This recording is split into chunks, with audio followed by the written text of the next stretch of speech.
জনাবে মুহাম্মদুর রাসূলুল্লাহ সাল্লাল্লাহু আলাইহি ওয়াসাল্লামের কাছ থেকে শুনেছেন। আর তিনি ওমা ইয়াতিকু আনিল হাওয়া ইন হুয়া ইল্লা ওয়াহয়ু ইউহা, তিনি ওহী ছাড়া কোনো কথা বলেন না।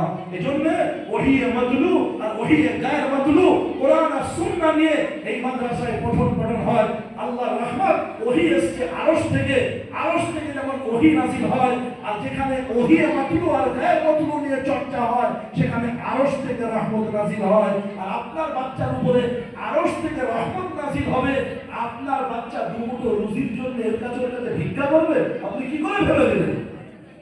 যারা ল্যাবরেটরিতে ক্লিনিক্যাল প্লেসে যারা পায়খানা পেশাব দিয়ে মানুষের বৃক্ষের পোকা নিয়ে রিসার্চ করে যারা রুজি পায়, বুট পায়, শুট পায়, কোট পায়, গাড়ি পায়, কার পায়, বডিগার্ড পায়, আপনার দেহরক্ষী পায়, তার রক্ষী পায়, আর যারা আল্লাহ এবং আল্লাহ রাসূলের কোরআন আর সুন্নাহ নিয়ে রিসার্চ করবে